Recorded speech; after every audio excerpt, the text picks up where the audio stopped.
Welcome everyone to the Economic Development Standing Committee meeting. Welcome to the media and all the staff who are going to be involved today. Apologies, we have one apology from Mayor Dave Cull, so I'll move that the apology be accepted. Thank you, Councillor Lord. All in favour? Against? Carried. Confirmation of the agenda. I don't have any changes to the agenda. Does anybody have any changes they wish to have made to the agenda? If not, we will confirm the agenda. Thank you, Mike. Thank you, Andrew. All in favour? Against? Carried. Declaration of interest, just to remind everybody that if you have a conflict, you should declare it. On to our first report. New Zealand Herald. Chanel, welcome. Oh, sorry, Sharon, welcome to the table.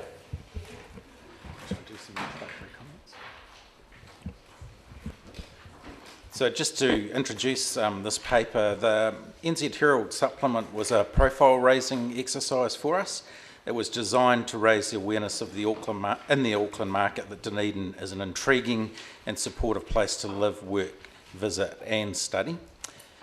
NZME's strong presence in the Auckland region and through the NZ Herald print and digital, as well as their radio and other digital platforms, offered us an excellent reach for our investment directly into the Auckland market.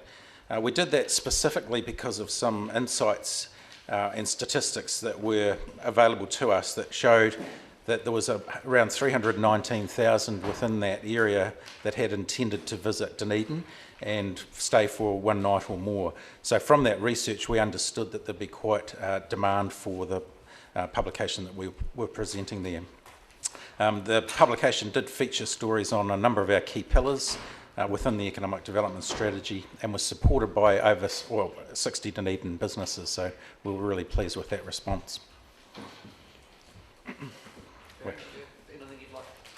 Anything you would like to add?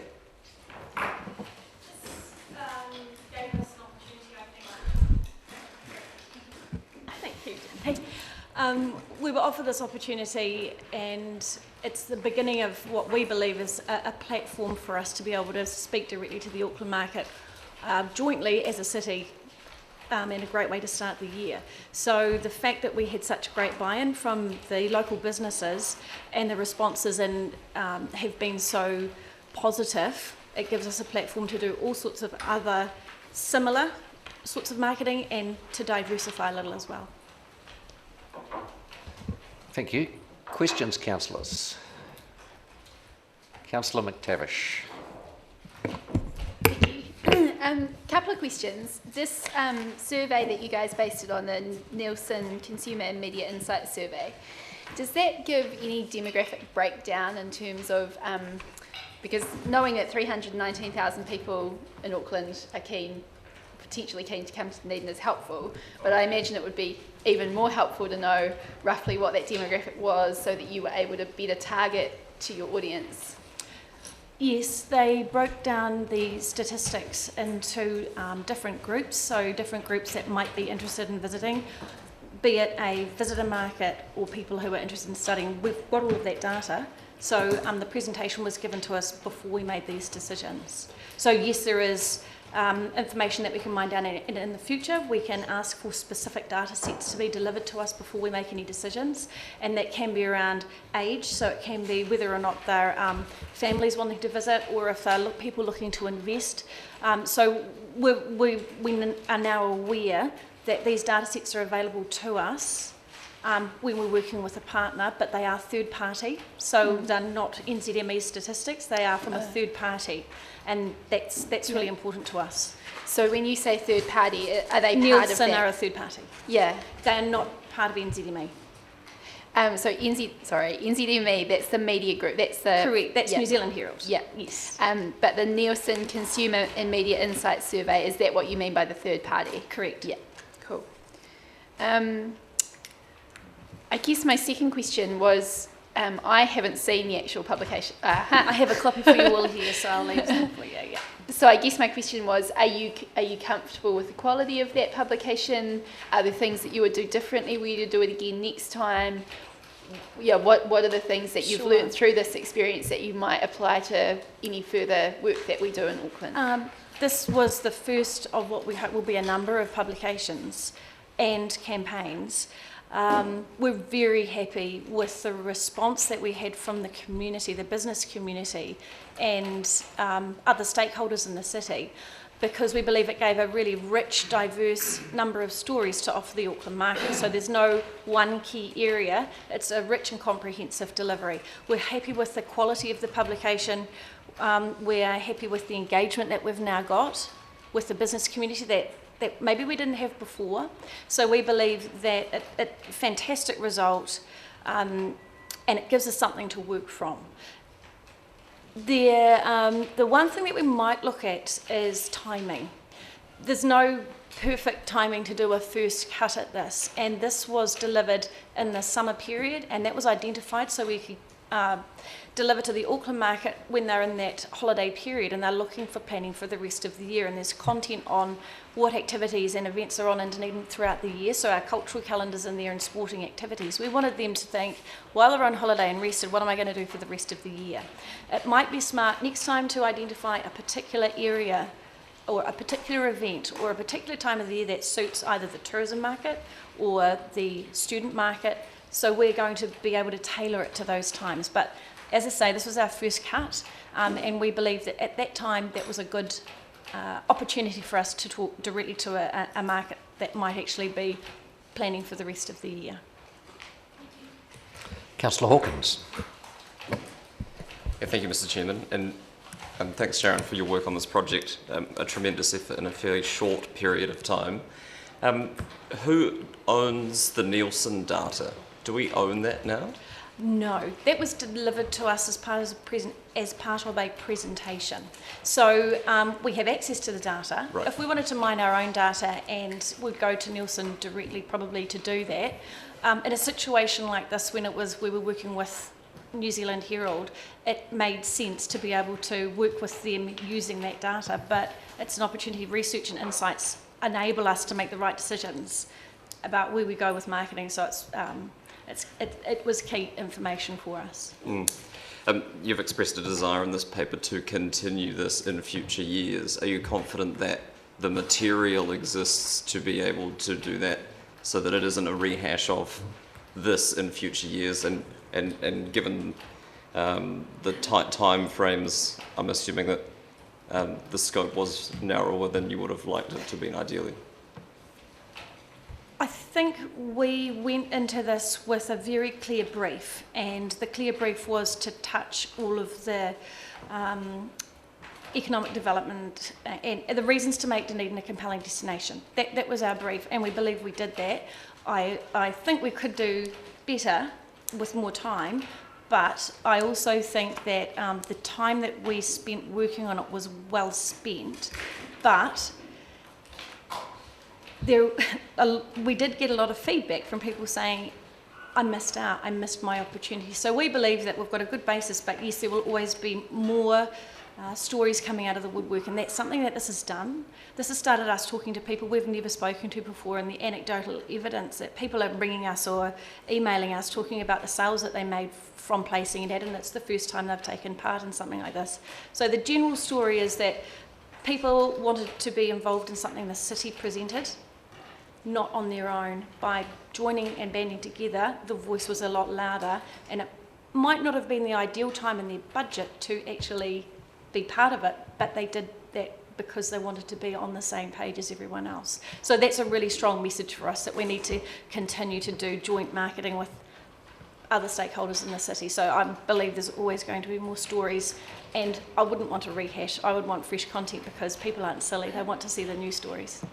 And just lastly, it's great that this relationship is developing between Enterprise Dunedin and NZME. Are you confident that that doesn't compromise our ability to partner with, say, the Fairfax Empire or others to do similar things in different markets? Yeah, we're already talking to other suppliers for more specific and targeted niche marketing campaigns. So although we worked with the New Zealand Herald here, there are certainly other things on the table that we're working on at the moment with others, and we're very open to talking to other third-party publishers about how we can work together.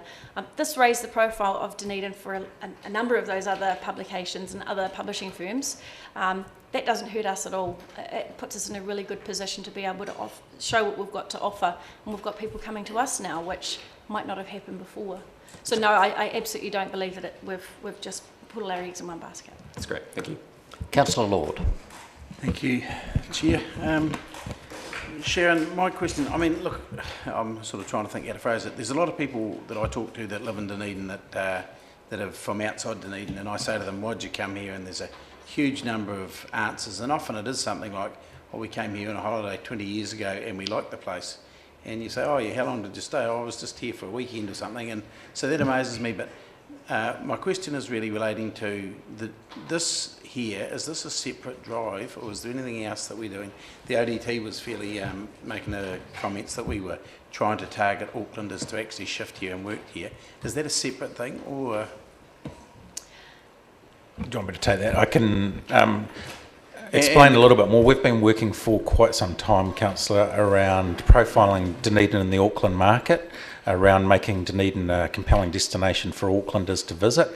And that was done primarily to increase the number of seats that we're getting on the aircraft between the two cities. So that was a very specific piece of work that we did with the airport company and Air New Zealand. And so this is, I guess, another step in that process for us in understanding how we can be packaging that into the Auckland market.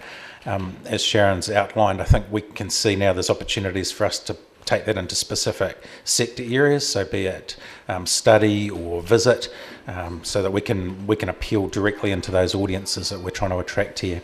But it has been part of a much wider campaign around trying to increase passenger numbers.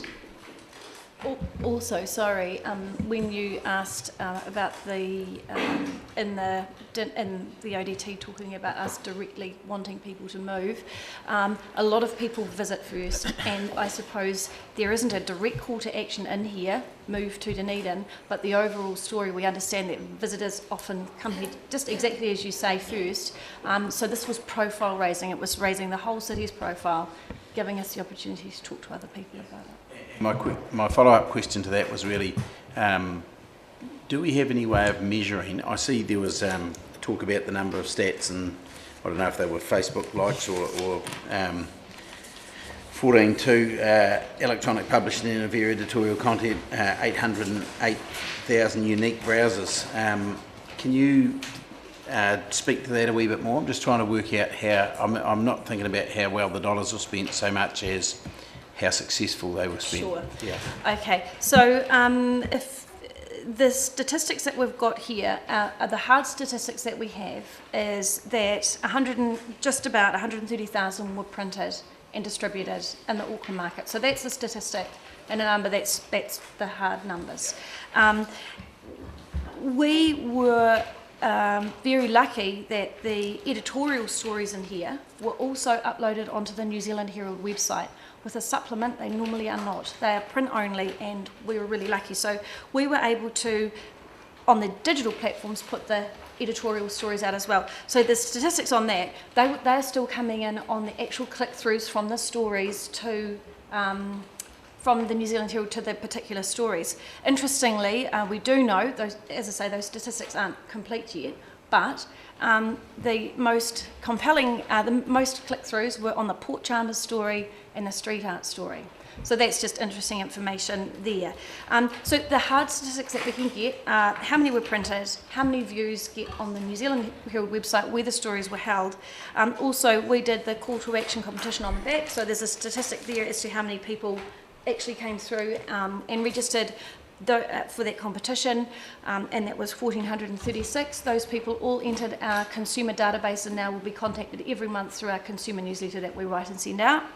And the Facebook reach was 122,000. But we don't have any hard statistics on what people do after they've read this. So how they make decisions, that's something else. So our plan is for the future campaigns will be to ensure that it's, this was a profile raising, but other campaigns can have calls to action that can be tracked.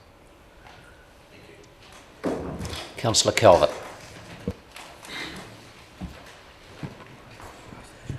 Is there any, I'm wanting to call it feedback loop, but something that we do in response to what's actually happening in Dunedin to affect what we're selling? I mean, what you're doing is saying Dunedin's a compelling place to visit.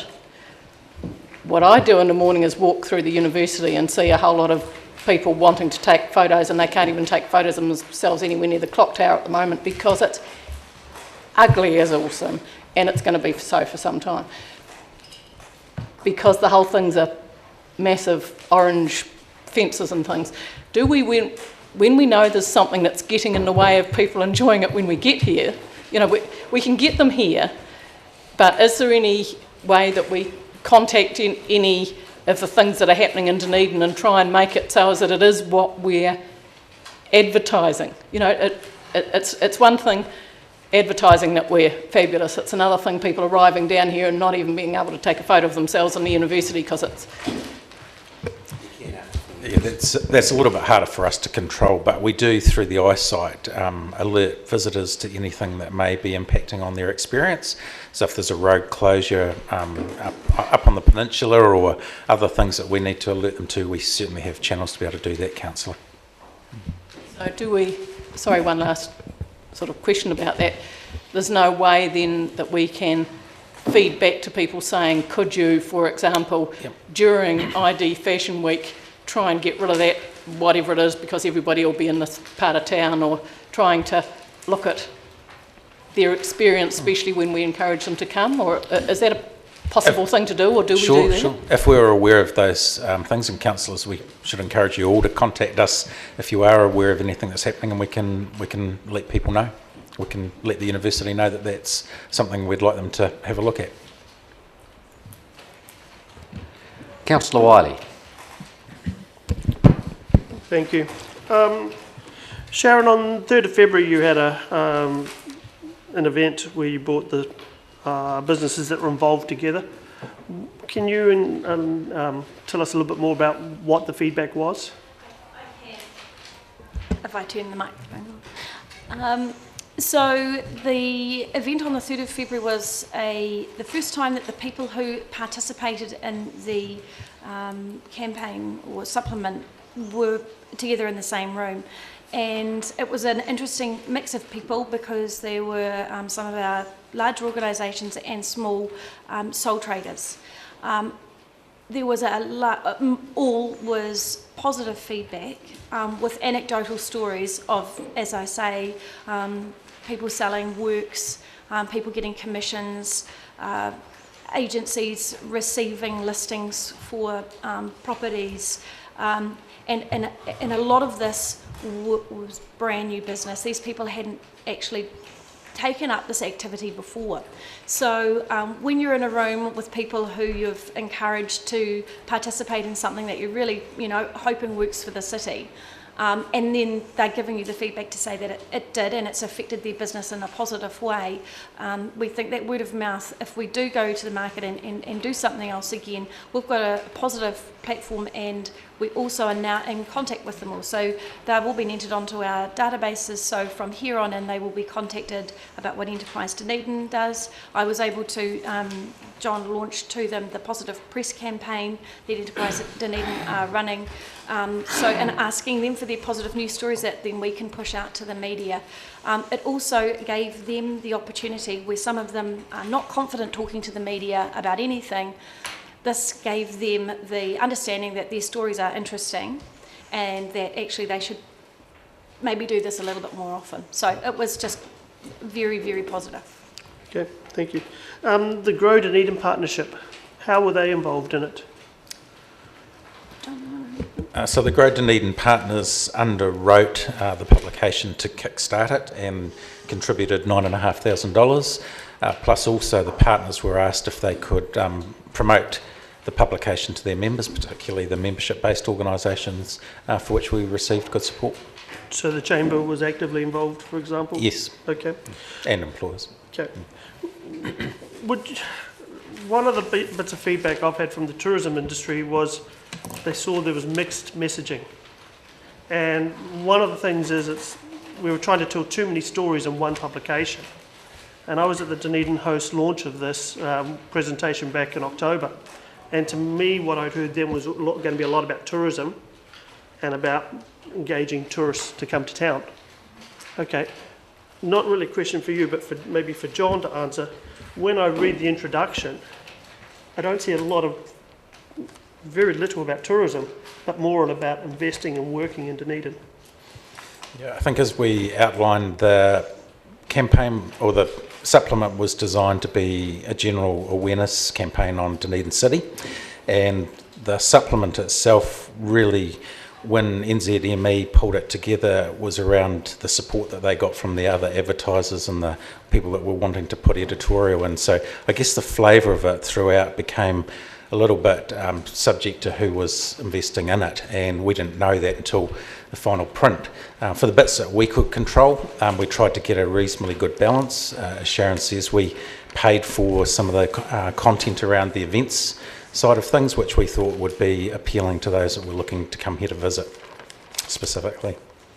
Okay, I guess I'm confused because as I go through this, the first 8 or 10 pages are mostly all tourism-related businesses. And I don't see anything in those 8 to 10 businesses about living and investment in business. Versus at the back, you've got a little bit about, living in Dunedin and things like that. Yeah, so as I say, I think it really took on the flavour that the advertisers wanted to when they supported it, with NZME trying to place those adverts in areas where it would be in common and logical for them to place that.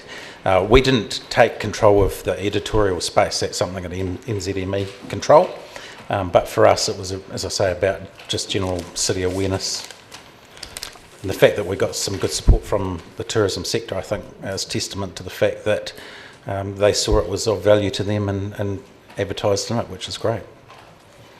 Yeah, sorry, I guess I'm confused still because, for example, at the end of Mayor Cole's comments, he says, Dunedin's one of the world's great small cities. I trust that whether you are looking for Dunedin for lifestyle, business or study reasons, you'll feel welcome and find a home here.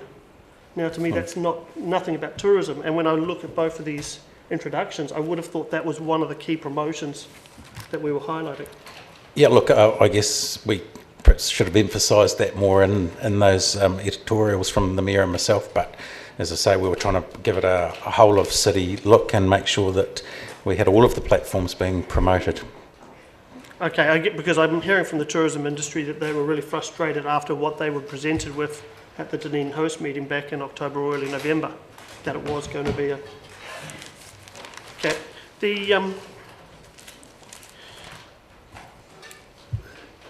one of the things that the suggestions come from them is that maybe looking at 2 supplements, one maybe a January focus one with relation to business and education, things like that, and one in May that would be more tourism related. Yeah, so I think the experiences with both Sharon and I have highlighted has shown us that we could tailor these to sector-specific areas of interest, so we would certainly look to be doing that on the basis of promoting, say, tourism at the right time of year, or education, which probably was a little bit mistimed as well, but something we would work through with each of those sector groups. Okay. Part of the package that was put together was radio. How has that been played out, or any feedback from the radio advertising in the Auckland market from the various companies? I don't have any results, but we can ask for that if that's something you'd like some feedback on. Yeah, personally I would, yeah. Okay. And did we advertise in... Yeah, so the NZME platforms that they offered alongside the supplement were digital and also radio.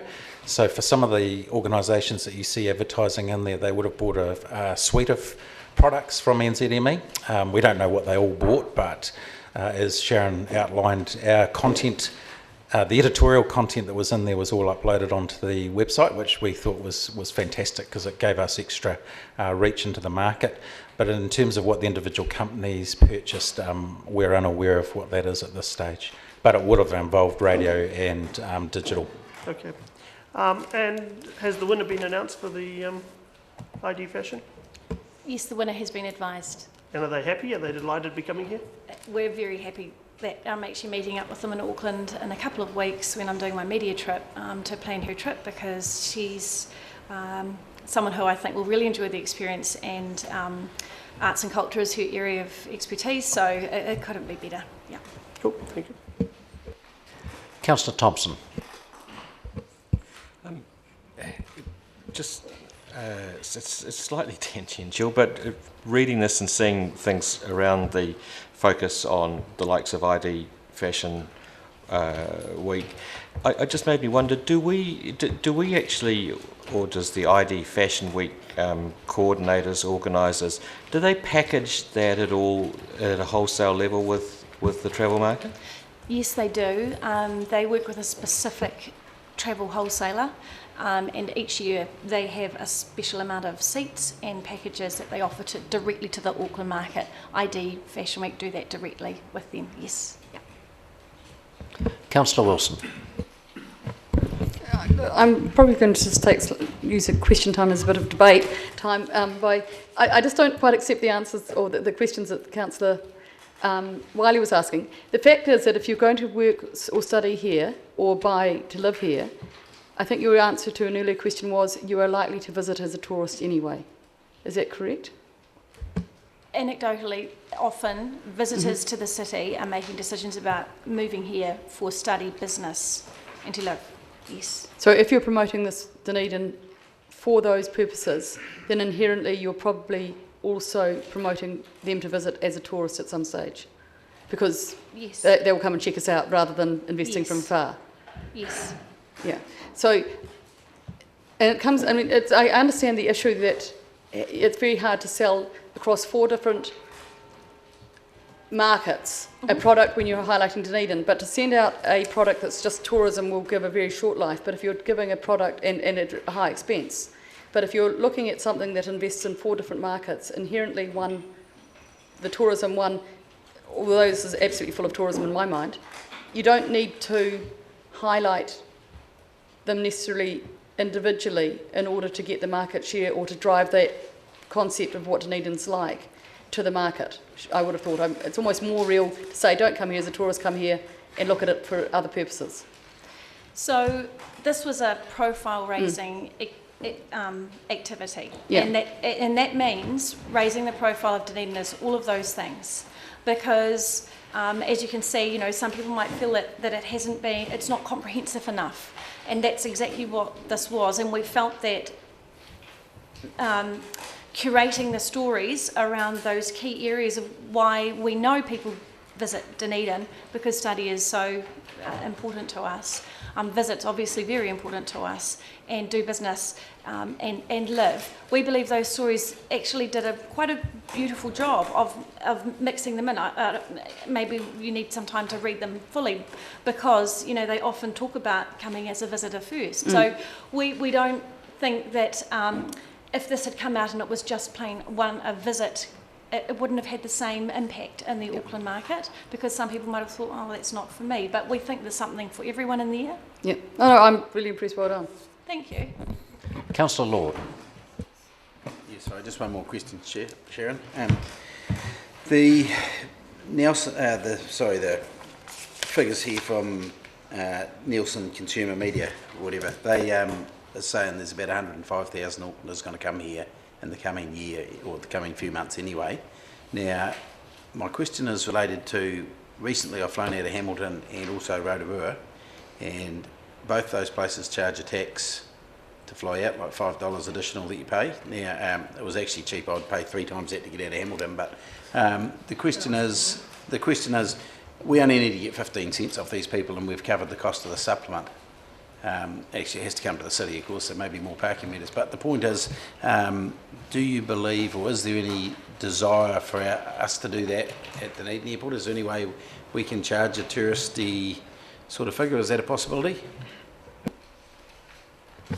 It's always a possibility, Councillor, but that would be a decision for the airport company to make in consultation with the City Council. I think there's been shown that at times there's a resistance to that, but I take your principle that if we were able to generate some income, then we'd be able to run more campaigns, which is something that we'd certainly be supportive of in terms of getting our messages out to various audiences. So that brings us to the end of the questions. Would someone like to move? Thank you, Councillor Lord. Seconder. Councillor Hall. Any debate? If not, I'll... Oh, just in time, didn't you? Thank you. Just very briefly, I reiterate the thanks from Councillor Hawkins to staff for the effort at a fairly difficult time of the year that went into this. And I guess I'd just like to highlight that I think the comments that have been made around the potential for more targeted approaches, particularly around whether it's seasonality or demographics, really excite me, because I think that's what we increasingly need to be doing if we're going to get those targeted returns. So thank you to staff for that and for the ongoing work to ensure that we are targeting as closely as we can. Thank you. Councillor Benson-Pope. Thank you, Mr. Chairman. I'd just like to congratulate the producers of this for what I think was a really successful tourism, business, city publicity hit. I was a bit annoyed when I read the cost of it and saw the breakdown that we didn't have the actual supplement in our hands, and now you've satisfied that niggle.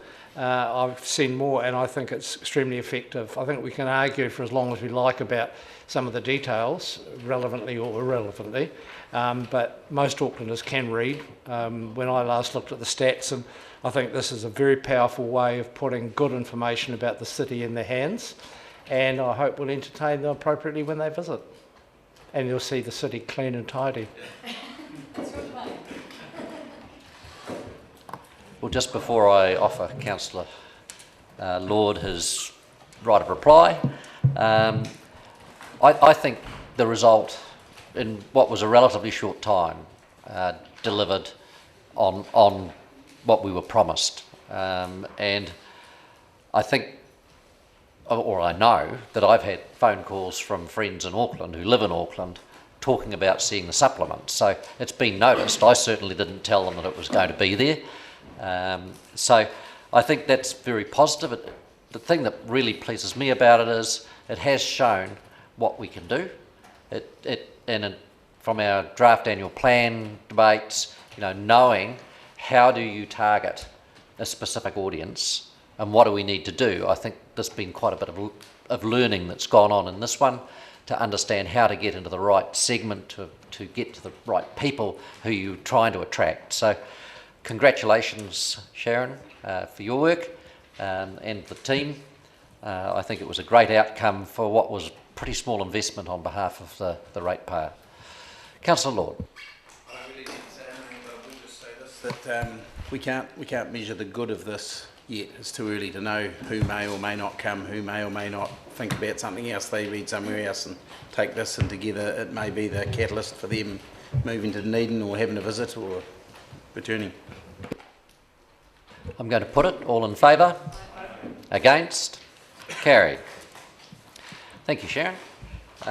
Next up is Audacious Student Entrepreneurship Program Update, and I welcome Chanel to the table.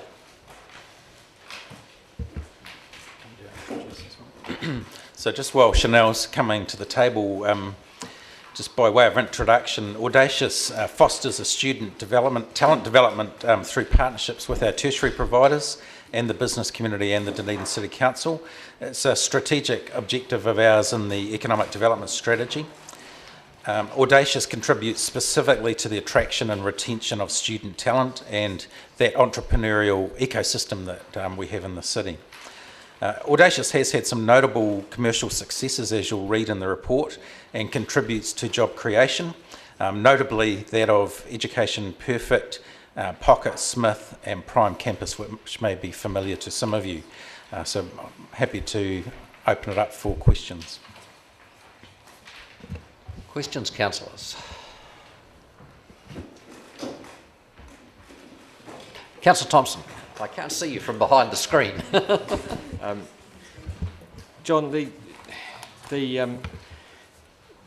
missing link in this for me is around how the city can capitalise on the investment that it's put into this program over many years, and and it seems to me that we facilitate the program, but at the point at which a good idea wins, that doesn't. It's kind of like, well, that's the end of the process. So I'm just wondering, have we looked at whether or not there's the potential to bring sponsorship in here that's contingent upon developing this idea actually in Dunedin, as opposed to here's your prize, now, toddle off. Well, it might be mentoring, but it could equally be a bursary program that says that if you stay and work on this idea over the next 2 years, somebody would, I'm not suggesting us, but there are potential sponsors I would have thought out there, including for the likes of banks, that would potentially want to be associated with this kind of development, but trying to localise it more. Yeah, look, I'm be happy for Chanel to add to my comments on this. I think this has been shown to be a fantastic tool to encourage entrepreneurs within our city, and particularly those that are coming out of the tertiary environment. The long-term benefit for our city is that we do get some of these companies up and running and employing reasonable numbers of staff here in the longer term. So there is a definite benefit or a return on our investment. Could we maximise that in better ways? Yes, I think we could. And one of the things that we would like to be doing in the next 12 months is evaluating the Audacious program, having a look at what it is delivering and where we can be offering some improvements to it. So whilst we're reporting here on a successful year, we have got a mind to having a review of it over the next 12 months. Do you want to add to that, Chanel, at all?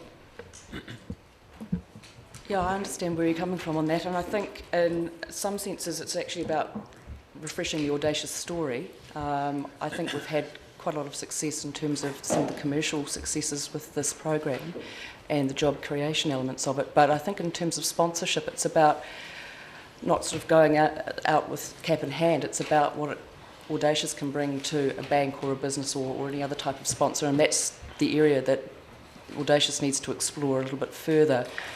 What is its key value and key offering to a sponsor, because it has to be a win-win, not just for the sponsor but also for Audacious.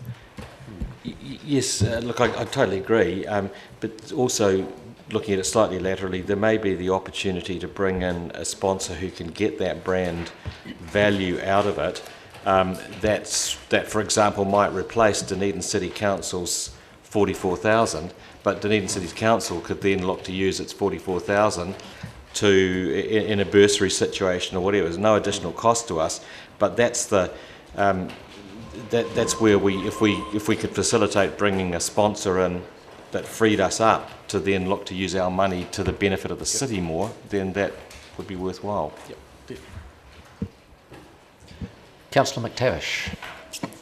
Thank you.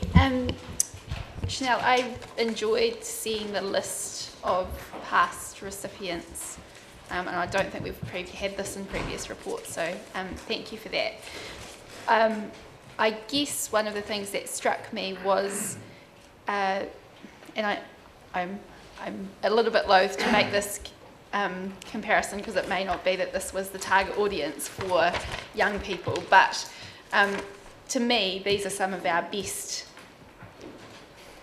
I don't want to say advertisers, but certainly the young people that have succeeded in Dunedin, have built their businesses here, have perhaps studied here and then gone on to grow a business in Dunedin, become a fully fledged Dunedin citizen and committed to staying here. Surely in some ways they are our best marketers for the city, and yet none of them were in here. So I guess I'm wondering what connections there are, how those connections are made between the Audacious program and people that come through the Audacious program, and then going on to to the other connections that maybe happen with EDU, to the work that Sharon does, how that works. Well, that's a big question, Ginty. Possibly a little bigger than I can actually enter into now. But I think you're right. There are some connections that need to be perhaps utilised a bit better. And I agree. I too was actually really very quite excited about some of the outcomes that we'd had over the last few years and some of the people that have come through the program. And some, yes, are already located here in Dunedin, others are further north. And I think, just picking up on what John talked about earlier, that digging slightly deeper into the program and where the Audacious alum have gone to from being here in Dunedin and where they're at now is a way of connecting better. I think we won't know that until we start to actually do some specific work in that area. We do share a lot of information between ourselves within Enterprise Dunedin in a way that tries to connect these dots up. And I think, as we've talked, as we talked earlier this afternoon, it's a bit to do in the timing of things often. But it's a good point. And, I guess as the program develops with a view to perhaps what happens post-Audacious, then we can start to bring those stories back into other PR opportunities that Sharon and Co are starting to promote. Yeah, okay, that's great. I mean, I know that people like Anna from Fleet, like she's coming down, isn't she, in a couple of weeks to run a bunch of workshops and things, and so... Yes, and she's also a mentor for Startup Weekends, so... And Arjun now being based out of Auckland, but that expansion story is quite a powerful one. Thank You Payroll have gone through the same expansion process. Like there are a series of success stories, some of which... or a lot of which I see are actually connected to Audacious. Sorry, this is probably debate rather than a question. No, I think it's a really valid discussion to have, and I would like to see a little bit more work done in that, because it's only through those stories that we're going to start to, coming back to the sponsorship thing, start to create some more excitement and energy around it, and that's how you get sponsors involved and attracted to the program, is actually through those sort of successful people and successful stories. So just to add to that, Councillor, we are looking at running a specific publication that will appeal particularly into the tech sector and the entrepreneurial companies that we have. So we're looking to publish before the end of this financial year, specifically around some of the good news stories that we've got from some of those companies.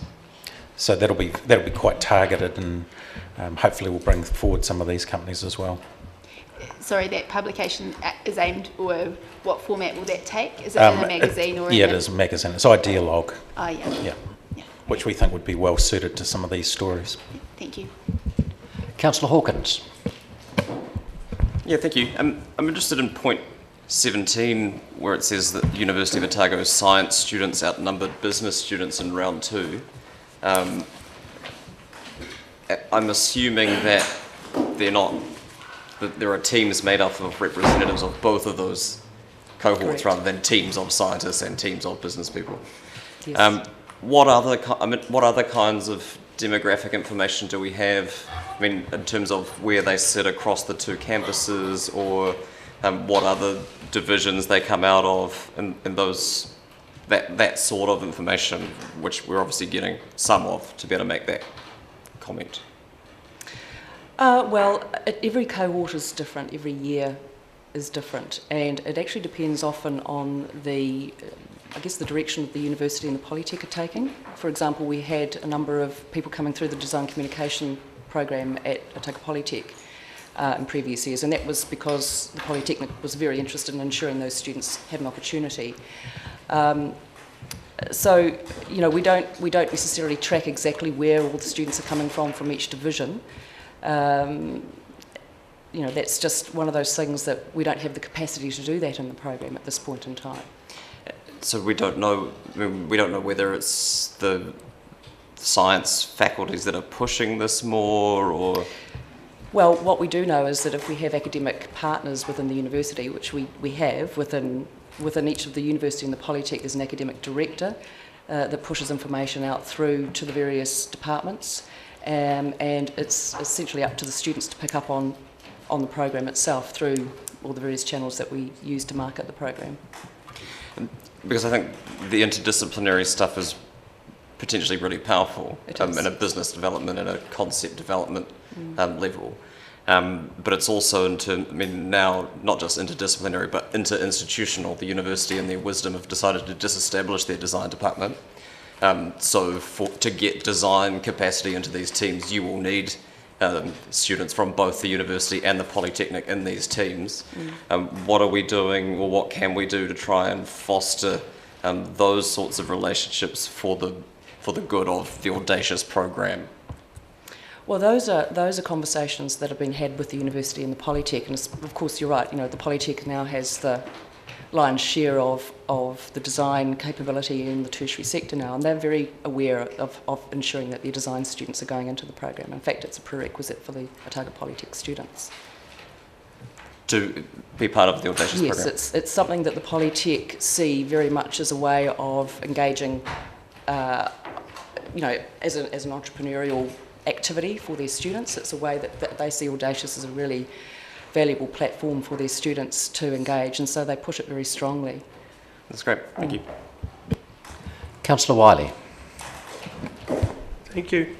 Chanel, has there been any more follow-up with the winners from last year, or the winner of the second and third place as on page 5.5? Like, anything more from Lead Light? Yes, I saw them the other day, actually. They have just received some funding through the sponsors, which they would have received December, January. So I'm not sure what they've done with that funding as yet, but they're still working on their idea. So that was just sort of a personal follow-up from me. I'm not sure if the Audacious manager has followed up specifically with those students yet. Okay, and the second or third place had second and third place teams, same thing? Same thing, okay. Yeah, a lot of those students are coming back now. Okay, yeah. And going into Audacious this year, is there going to be any linkage or introduction to what the Gig City Fund is offering, and also the Gig City Community Fund? Yes, well, obviously Leslie Marriott, who's the Gig City Coordinator, is somebody I work quite closely with. We're going to have our launch in early March, the 8th of March, and once we have a sense of who the students are, then that's a good opportunity to start to work with them in identifying who might be interested in becoming more involved in the Gig City activities. Perfect, thank you. Councillor Peat. Thank you, Chanel. This is a fairly broad question, so maybe others might be able to answer it. But given that this has been going, this program, for 10 years now, I'm just wondering if you have any idea of the number of businesses that have established here that continue over that 10-year period. It may be something you haven't analysed yet, but I do thank you for your report, because it's got more detail, I think, as Councillor McTavish says, and about the types of businesses that are starting up. But I was just wondering about kind of how much we can hold on to. And I know that it's not just that the program's doing more than just creating jobs and businesses and new businesses in Dunedin, because it has that ambassadorial role as well. But do you have any idea of the businesses that have stayed and continue? Well, yes. Obviously, Education Perfect is one of the superstars of Audacious, actually. Currently employing 30 FTEs. Pocketsmith, a failed competitor who came back fighting and have got 9 FTEs and have been doing very well. There are a number of sole traders that have set up who are employing contractors and so forth. Bell Babysitters is one. There's also, I guess, the element too of students who come through and use it as a stepping stone into other roles. So, for example, the Supreme winner was somebody who'd set up Thick Yoghurt, which was a sort of a nutritional yoghurt product. And in doing a little bit of research on where she's at, that was used very much in her profile as a way of saying this person, had been part of the Audacious experience and had been a Supreme winner, and she's now working in strategy with a company in Auckland. So, I think, yes, we have several companies that are still currently working in Dunedin. We're still, really kind of getting to grips with those that did well towards the end of last year, because, as I say, those students have been out of the loop for a little while over the summer period. You know, I guess we'll be able to see how they stick, you know, in the next few months, really. I think that brings us to the end of questions. Would someone like to move the resolution? Councillor Wiley, seconded Councillor Peat. Any debate? If not, I'll put it. All in favour? Against? Carried. That brings us on to Dunedin's economic results for the year ended 2015. Thank you, Mr. Chairman. We've obviously come to the table with the economic report for the year ending 31st of March 2015, which is the first time that this data has been available to us in this form. It's produced by economic forecasting company Burl, and we're making that publicly available now, and hopefully we'll be able to drill down into those numbers as to what that means for the city. We'll be undertaking further research in terms of some of the categories that are included in the report, so we can understand better what's happening within our local business community. These results are specifically for Dunedin, so often you'll hear figures quoted about in the media that refer to the Otago province.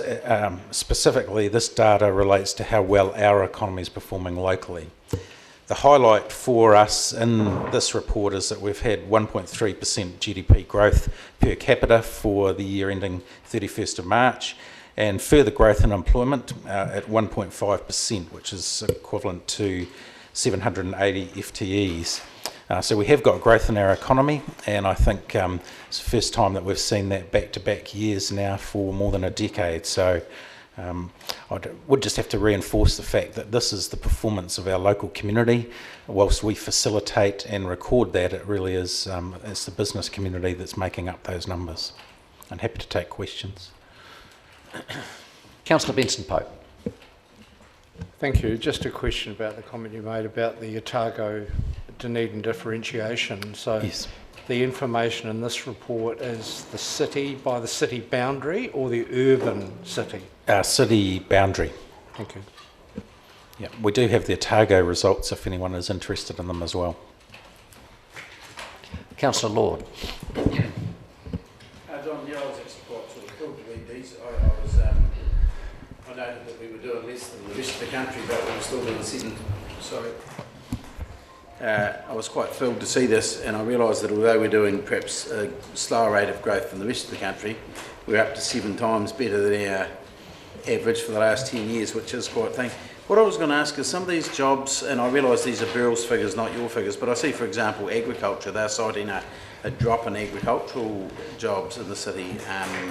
Yes, I was surprised about that. Yeah, look, I think there's, when we talk about the fact we need to analyse the data more, we understand that Statistics New Zealand changed their methodology between the 2 years, and so some of the categories that were reported in previous reports have changed, and so we just need to see what the breakdown of those categories is, because I think that will explain some of those anomalies, but we need further time to do that, because in some, like manufacturing category, it's dropped quite significantly. We believe that's due to the fact that they haven't included all the categories that were in previous reports. So we just need to understand I that. figured that's what it was too. I see agriculture's another one. That's so it's right. about 100% reductions. The 3 jobs have disappeared, but in fact we know that there are still people working in agriculture in the city. So yeah, That's where you do have to be careful with just the raw numbers. We need to get them behind those a little bit to see what's happening.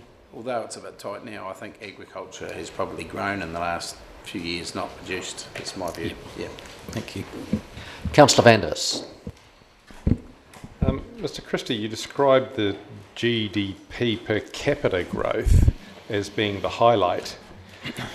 But if I look at all the other key performance indicators on page 6.7, compared to Otago and compared to New Zealand, all of them are actually lowlights.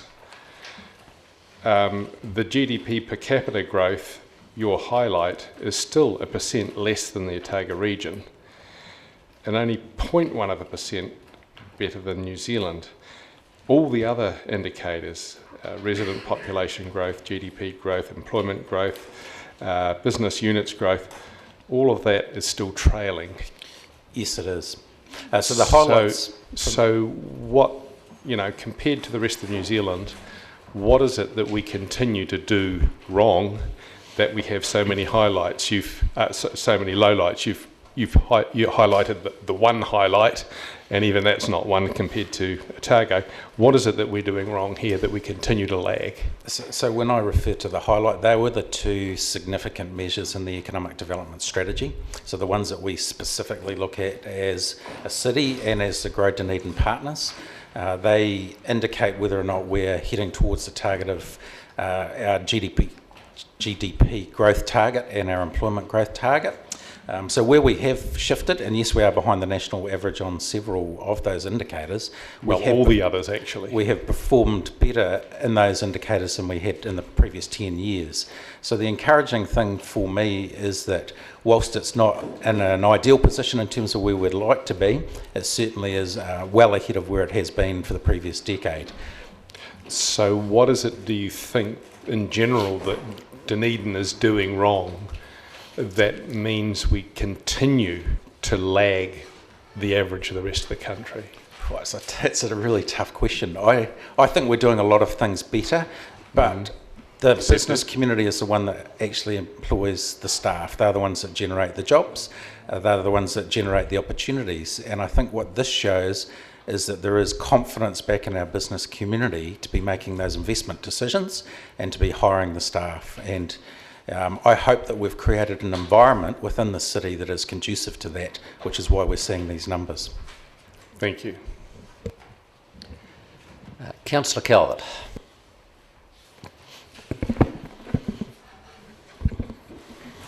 One of the things this highlights to me, and it is good that we're seeing some growth here in jobs and GDP, but it does highlight for me that our strategy is sort of not very helpful in so much more money per person and so many more jobs, and that it's always got to be compared with the economic factors out there for everybody. And it seems to me we could fail dismally over 10 years at getting the number of jobs we've hoped for, or fail dismally about the 10,000, and we still could have done better than we might have done for all sorts of reasons. Could you see a better way of us having a better strategy to have than these two figures, which we really can't do anything about? Let's be frank about it. Saying we just like people to be paid 10,000 more, I mean, it might or might not happen, or who knows. Can you think of any better strategies that we could connect with in a way that would show that you guys are doing a good job and that we're actually achieving something in our strategy rather than just being a taker of statistics? Yes, well, as one of the parties that took part in the development of the economic development strategy, we really did grapple with how we were going to measure effectively the performance of the city against the targets that we were setting. These are the nationally recognised measures of your growth, and I guess whilst there would be other ones that we would look to, and some of them are written into the strategy, they are the ones that are monitored regularly and are recognised by other cities around the country. So would there be better ones? I don't think so. I think we need to highlight these as good growth targets for us to aim towards. It's early days. We're 2 years into the economic development strategy, and we are seeing growth in both GDP per capita and our job numbers. You're right in saying that there are many external factors that we have to contend with that could affect those results in the long term. But if we fail in the 10 years by not hitting that target, at least we will have given it the best shot that we can. And I think we should be aiming towards some form of measure, and these are the ones that I think are the most appropriate. Just a finessing of that potential figure. If we compared ourselves with somebody who was similar in some way, or compared ourselves with the national average or regional average, or, Palmerston North or whatever, at least we'd be comparing ourselves with what's going on at present. I mean, I can see using the national figures as a benchmark, but we can finesse that by comparing ourselves to, we used to only do 2/3 of what Auckland was doing all day long, and now we're doing 3/4 of what Auckland's doing all day long, or something. Would that provide a better thing than just raw, everybody's going up and we're not going up so much? Or Yeah, look, I think that's a really good suggestion, and we'll take that back and look at cities that we could compare Dunedin to, which may be providing more meaningful results to council. That's great. Thank you. Councillor Peake. Thanks, John, for this report. I'm just trying to get my head around the way things are categorised here. So on 6.2, there's and I think you might have answered it in some way. That table there is driven by a census, is it? Is that the way the census records? I think it'll be the yearly results that companies file with a number of different departments that are then analysed. So where would tourism fit in there? Is that under business and retail trades or business services? I'm not sure. Anyway, do you know whether... I'm trying to... There's just sort of apples look. and pears thing going on here, Yeah. really. Through the chair, I've got some tables here, and there's quite a wee bit of discussion around how these categories are set up, but I'm quite prepared if anyone wishes to go through and just show you some of the stuff that connects. So if anyone would like to, I'm quite happy to do that. Well, I mean, are they the tables we see on 6.7 through to 22 almost, I think? Are they the same as that? It's a wee bit, through the chair, it's just a wee bit complicated, because what you got with tourism, you've got tourism characteristic industries, tourism related industry, and all non-tourism related industries. So to break that down even further, I'd need to go back probably to Burl to get that extra, the next layer down. Yeah. So I'm getting a feel for it, and the tourism one interests me because it's now top dairying as our biggest industry right at the moment anyway, and it'd be nice to know just where Dunedin fits into that. But the way I read this here, Mr. Chairman, if you may indulge me a moment, is that we are about a third up on jobs anyway in that sector. Compared to a few years ago. That's correct. That's certainly what we're hearing through other surveys that we're conducting as well. And what you'll notice also is the good thing about it is the GDP has gone up for that industry. Quite significant. Councillor Hawkins. Thank you, Mr. Chairman.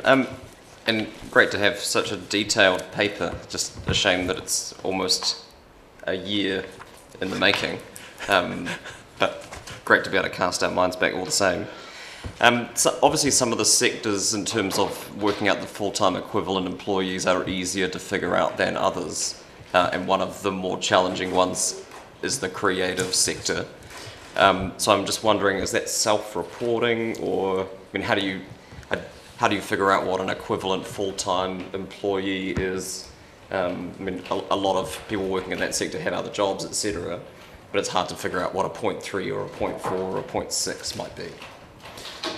Yeah, no, that's a good point. It would depend on where they're capturing that data, Councillor. So we'd have to go back to where Statistics New Zealand have sourced that from to be able to identify whether it's self-declaration or whether they're taking it off other departments' records, such as Inland Revenue.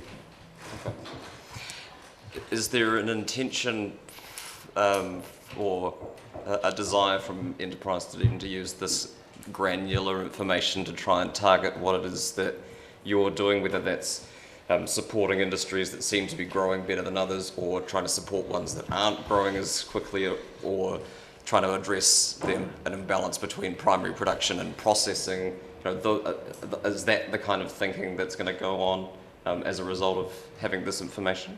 Yes, we're very interested in knowing the makeup of the detail of the numbers so that we can identify where the sectors are that we need to continue to work with, and where there's some highlights. For example, we've seen good growth in the tourism number of businesses and the amount of employment in that sector, but there's a corresponding decrease in manufacturing. So what we'd like to know is what's happening within that sector that's creating that, and is there an issue there that we need to address as a city, and what can we as a city council or as Enterprise Dunedin do to help facilitate? There are a few sectors where we've seen positive GDP growth and negative growth in terms of full-time equivalent employees. Can we take that as a warning around focusing too much of our attention on GDP as a signal of the strength of our economy and the social good of it? Possibly. We are seeing more, we're definitely seeing some increased productivity in there that's also changing the numbers. So, yeah, the devil's always in the detail, isn't it? And for us, this is a snapshot at a point in time, even though it is historic. What it does is it gives us a window to have a look at what's happening within our economy, and from that we can hopefully make better informed decisions. That's great, thank you. Councillor Thompson. Councillor Noon. Thanks, Mr. Chairman. John, I just wanted to follow up on thanks, Councillor Lord, for giving my kidneys a bit of a rub. The question around the direct impact to Dunedin City when you have major industries just beyond your border, i.e.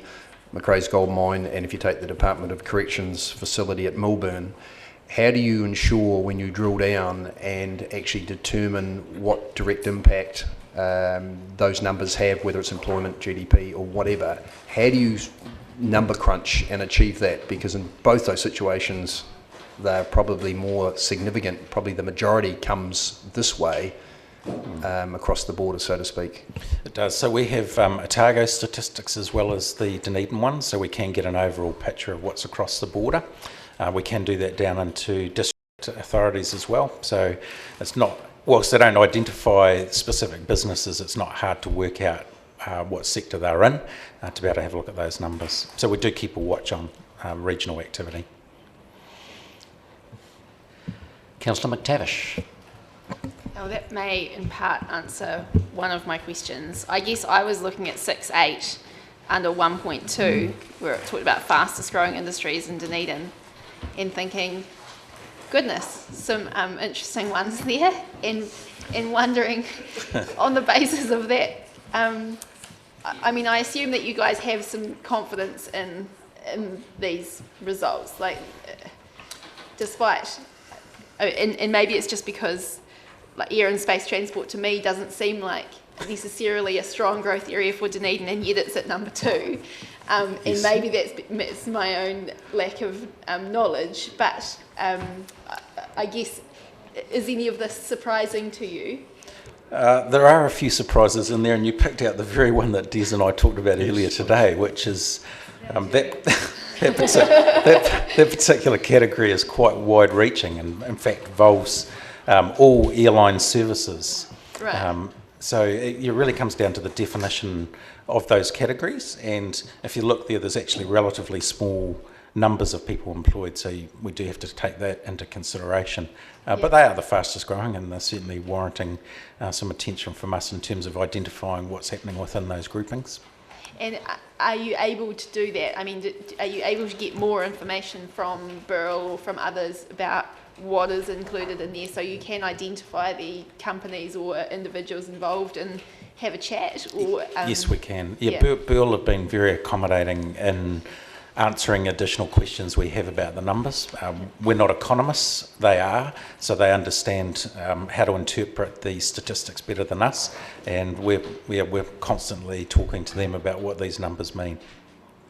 And in terms of timing, picking up Councillor Hawkins' point, it is great to have these numbers, and why is it that it takes so long to process them and get them in front of people? Like, it does seem like an inordinate amount of processing time for fairly straightforward figures.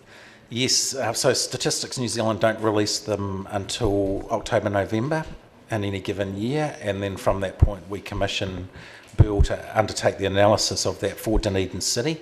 So by the time they go through that exercise, unfortunately it does take a bit much of a delay from our perspective, but it's, yeah. Yeah, and there's also alignment with Statistics New Zealand and Burl to make sure, and probably with others as well, to ensure that the presented figures are all in line with one another, so there's no sort of major discrepancies. So, but there are other figures which come out, which you're no doubt aware of, like New Zealand Trade and Enterprise. I think they do a 3-month or 4-month, I need to check that. But theirs is basically on a regional basis, not on, they haven't drilled down to a city basis. So it'll be Otago, Wellington, etc. So just to add to that, we do get intermittent data and reports on all sectors of the economy at different timings, and so this report really is to validate on an annual basis those other reports that we are getting to make sure we're lining up to those goals of our economic development strategy. Okay, thank you. Councillor Wilson.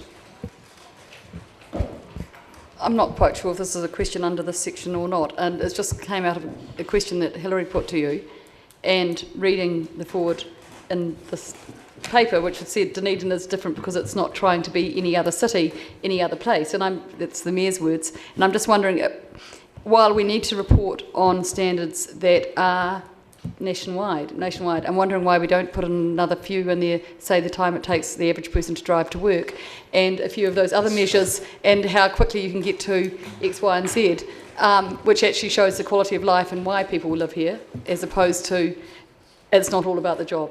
And is there a potential at any stage to do that sort of analysis, because that is our point of difference? Yes, I do believe there is quality of life surveys that are undertaken by, is it LGNZ that do those? But we can incorporate some other measures other than just the straight statistical numbers if councillors would be interested in that. Well, yeah, the problem with quality of life, they are about what you get for affordability for your rates and various other things. They're not about the economic drivers for why people choose.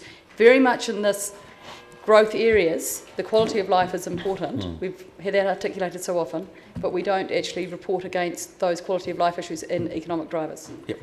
And I'm just wondering, and I don't know how you do it because it is hard to get that data, but I bet you if you put up another one of these that said the average time to get to work is 10 minutes, the average time to bike or walk between meetings is 5 minutes, and you can actually study and have a full-time job because it's all so close, then you'd have a very different perception in Auckland of how great the city is.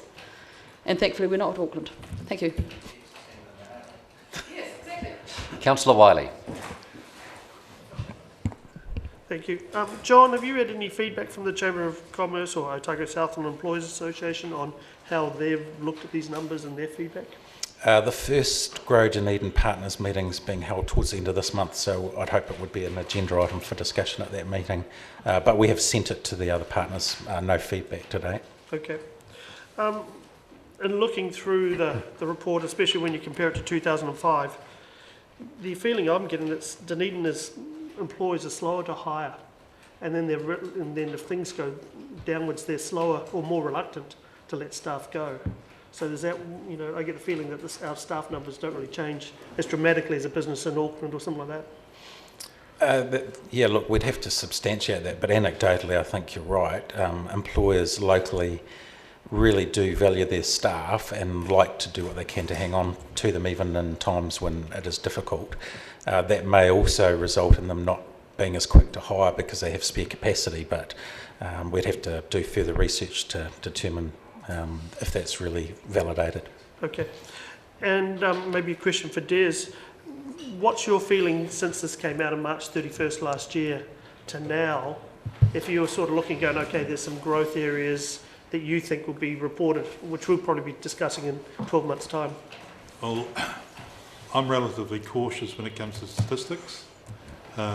Basically, the one good thing that I did notice in here, another good thing, was that labour productivity growth in Dunedin has gone up quite substantially based on figures over the last 15 years. And I think it's quite easy to grow an economy if you get big companies located with lots and lots of staff here. We're in a situation where we've got a lot of small businesses that grow themselves, but also new businesses coming on board that grow slowly. and it does take some time, but I think the ICT sector is one area of growth. I also think, obviously, the research and enterprise part, which is the education side of things, will continue to grow, hopefully. I think there's also the area of the niche manufacturing and design. That's another area which has shown just slight increases.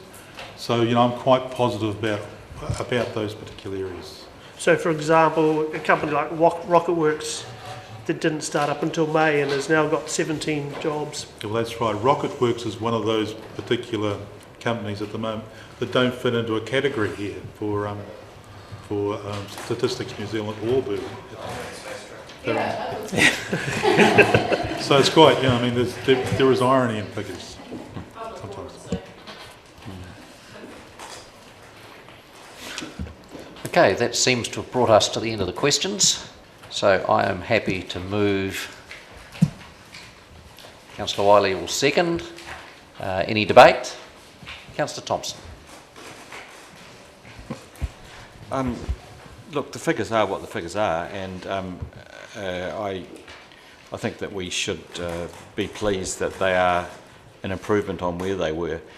I think that the argument that they lagged behind nationally is one we need to just be a little bit cautious about. There's a danger in taking one specific, i.e. Dunedin, and comparing it to a regional average. And there has been a lot of comment in political and economic circles over the last few years, last couple of years in particular, around a two-stage economy, which has been driven by immigration and property prices in Auckland and the rebuild in Christchurch. And the extent to which taking a national average where you've got almost half the country's population, and it's, well, let's say 40% anyway, in those two areas is going to significantly weight an average. So, I'm not saying that these figures are good, bad or indifferent relative to other markers. I'm just saying we need to be cautious about simply comparing them to a national average. And I think there may be some value in trying to get some comparators that are broken down, although I think that would be extraordinarily difficult. If you take markers that are largely rural based, they will vary completely differently to urban ones at different times in the economic cycle. So it's really difficult. What I think we've got to focus on is trying to improve a situation that was stagnant. And I accept you can criticise these figures, but I'm not sure that we necessarily know enough to be able to do so. Councillor Wiley. I agree with many people around the table that it is frustrating that we're talking about figures from March 31st last year. But what it really heartens me is that there is I see a growth and positive vibe around the businesses in Dunedin. Talking to a business last week, they'd lost some work from one of their major suppliers, a company in Dunedin, but yet they've grown in other areas. And in fact, they've taken on more staff. And I see a lot of businesses doing work based out of Dunedin through Otago, Southland and Canterbury and beyond. And I think that's the part that we're really seeing, is that Dunedin's a great platform for businesses and then to send their products out of town. The worrying level for me was that there's not a lot of low entry level or manufacturing jobs, and we do need some of those jobs there for our marketplace, the people of our city. But at the same time, I was really relieved that Councillor Vandervis didn't highlight the public administration growth. And so, but otherwise, I think I'm looking forward to next year's figures. Councillor McTavish. Oh, thanks, Mr. Chair. I briefly just wanted to touch on the points that Councillor Wilson made during questions, and that is that I welcome this paper and thanks staff for working to get it in front of us.